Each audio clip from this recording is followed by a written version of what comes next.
On va rester dans le ciel avec des engins qui passent au-dessus des nuages. Je veux parler des avions de chasse, vous l'ignorez peut-être, mais notre région abrite l'un des plus importants musées consacrés à ces engins fascinants. Un musée qui est installé à Montélimar, où des passionnés se relaient depuis 30 ans pour élargir une collection déjà impressionnante de 66 avions. Bonjour Alain Besse. Bonjour. Merci vous aussi de nous avoir rejoints sur ce plateau. Vous êtes le président de l'association qui gère ce musée européen de l'avion de chasse. J'imagine que, comme pour la plupart des grands musées, tout ça a commencé avec un ou deux petits avions. Je me trompe? Exactement, non, c'est tout à fait ça. Ça commence avec un avion au milieu d'un champ de l'herbe.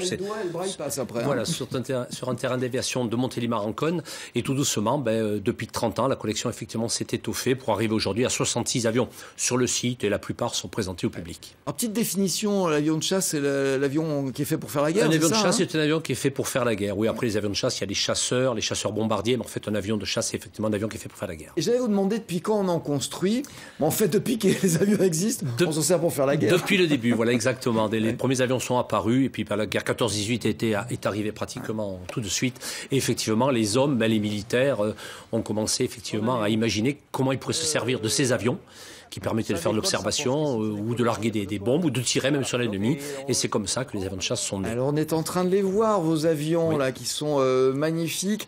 Le plus ancien, je crois, il date de 1932. 1932, c'est ça oui, c'est un Potez 36. C'est un avion qui est né pendant l'aviation populaire, donc avant la Seconde Guerre mondiale, effectivement. Et cet avion, nous l'avons récupéré. Enfin, il avait été accidenté, ce qui l'a sauvé, parce que les Allemands récupéraient tous les avions justement pour que la France n'ait pas d'aviation. Il a été récupéré, il était caché dans une grange, démonté grâce à cet accident, et il a été sauvé. Et donc nous, après maintes péripéties, puisqu'il a eu plusieurs propriétaires, il appartenait à alors là, non, là on voit un DC-3, le gros avion ligne rouge, qui est aussi un avion historique, puisqu'il a fait partie des avions du général Montgomery pendant la guerre.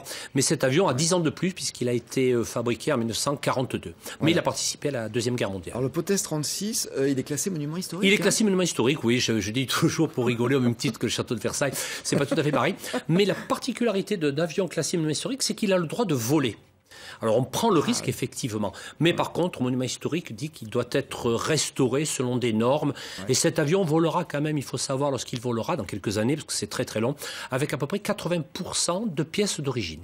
Ah oui, vous prenez un risque, si vous êtes bon mécano, vous prenez pas tellement de risques en fait. On prend pas de risque. De toute façon, dès qu'un avion décolle, on prend un risque. Oui, voilà, exactement. De toute façon, dès qu'on bouge, effectivement, on prend un risque. Où est-ce que vous les trouvez, ces avions ? Alors les avions, on les trouve, c'est très très compliqué, ça vient un petit peu partout. Pas dans les greniers Dans des greniers, celui-ci dans une grange en fait. Et puis, oui, on n'est pas loin du grenier. Après c'est mis dans des bouquins en disant cet avion est vendu pour pas qu'il soit détruit. Mais les avions viennent de peu partout, de pays étrangers. On a des accords avec la Suisse, avec la Pologne, avec bien sûr l'armée de l'air, avec des collectionneurs privés qui nous mettent des avions à disposition parce qu'ils peuvent pas les garder chez eux ou ils savent pas quoi en faire. On a une collection de 66 avions, ça couvre quelle période de l'histoire ? Alors nous essentiellement c'est après c'est essentiellement l'aviation réaction.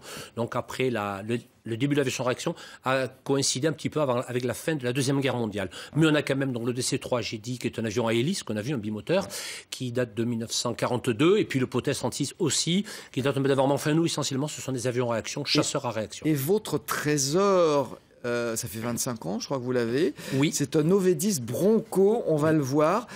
C'est un avion américain qui a servi à faire la guerre du Vietnam, tout à fait, ça qui a commencé disons, sa carrière opérationnelle pendant la guerre du Vietnam et qui l'a fini un petit peu pendant la première guerre du Golfe en 1991. Cet avion a été construit par un constructeur un petit peu North American qui ensuite a été racheté par Rockwell et Boeing, mais cet avion porte le nom de Bronco, d'un cheval. Et il faut savoir qu'il y a un deuxième avion construit par le même constructeur qui était le P-51 Mustang, et cet avion donc a servi un petit peu à protéger les bombardiers qui venaient bombarder l'Allemagne pendant la guerre mondiale. Donc c'est nom de chevaux, et c'est vrai que c'est très très rare. Cet avion a servi effectivement à faire de la lutte anti-guérilla. C'est sa vocation. Vous êtes de nombreux bénévoles, justement, à animer cette association et donc à vous occuper de ce musée.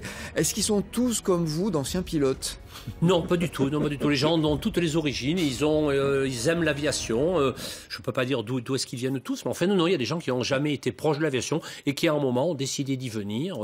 Et tant mieux, puisque c'est cet ensemble de bénévoles qui fait que le musée peut continuer à progresser. Vous étiez pilote de chasse oui. Dans l'armée de l'air. Oui. On n'a pas été pilote de chasse, on l'est à vie finalement. Oui, on est militaire à vie. C'est une façon de continuer à vivre votre passion. Mais quand on rentre à 17 ans et demi et qu'on devient pilote de chasse, effectivement, on se rend compte que c'est quelque chose... ça compte toute notre vie, et quand on parle avec des anciens, encore plus anciens que moi j'ai quand même quitté l'armée en 88, on reste imbibé de cette passion et de cette vie, c'est évident. Alors, ce sont des bénévoles qui travaillent, vous avez aussi des salariés, et il y a un point important, c'est que vous faites travailler des personnes dans le cadre de chantiers en réinsertion. Tout à fait. C'est l'une des vocations de ce musée, parce qu'en fait, vous faites plein de choses. Oui, on fait plein de choses. On a parlé monuments historiques, Bronco, avions qui volent dans les meetings, mais on a un chantier d'insertion, donc depuis 20 ans, ce chantier d'insertion a été créé. Il a permis effectivement de construire, avec l'aide des bénévoles, mais essentiellement près de 4000 m² de hangars. Des casernes qu'on a récupérées ou des bâtiments qu'on a achetés neufs. Vous avez démonté là où elles étaient, vous avez remonté chez vous. Voilà, le dernier bâtiment, par contre, on l'a acheté neuf et on l'a monté nous-mêmes. Et le chantier d'insertion de travail, donc c'est 7 personnes depuis 20 ans qui sont là. Et entre 6 mois et 2 ans, on essaie de les réinsérer, de leur redonner l'idée du travail, des horaires, respecter le travail en équipe, respecter les consignes, parce que ces personnes ont eu des accidents de la vie et elles sont un petit peu sorties. Et on essaie un petit peu de le remettre au boulot. Alors, ça marche, c'est quelque chose qui nous demande beaucoup de travail. On en a eu, je sais pas, je dirais 150 à peu près qui sont passés pendant ces 20 ans. Et le chantier continue. On va dire un mot quand même de votre collection de maquettes, parce que ça aussi, c'est quelque chose qui mérite le détour. Ça, c'en est une. C'est une maquette géante, ça. Qui nous a été donnée par les établissements Dassault, puisque dans les salons comme Farnborough, Dubaï, le Bourget et autres, il faut présenter donc des avions, et ce sont des maquettes, il y a les vrais, mais aussi des maquettes. Et quand les avions n'est plus vendus ou retirés du catalogue, il est stocké dans une caisse. Nous, on a eu la chance que Dassault nous en mette à disposition. Alors voilà, c'est pas des petites maquettes du commerce, là. Là, on est dans, dans la grosse maquette d'infinie précision. Des maquettes qui sont surtout uniques, hein. Il n'y a qu'un exemplaire qui a été construit, et donc Dassault nous les a mis à disposition. On les expose au public, ça permet de montrer plus d'avions que l'on en a au musée, puisque certains n'ont été construits à un exemplaire, en prototype. Donc un véritable trésor. Voilà. Et puis on a aussi des toutes petites maquettes que des collectionneurs nous donnent. Un petit mot quand même sur Montélimar. On dit toujours que c'est la ville du nougat, c'est aussi désormais la ville de l'aviation de chasse. Et la mairie, justement, a installé un avion de chasse sur un rond-point. Oui, un Mirage 3B, qui est un avion français, construit par Marcel Dassault, qui est un avion d'entraînement français, qui a été retiré du service, que l'on a acheté nous-mêmes au domaine. Et ensuite, donc, on l'a mis à disposition de la mairie.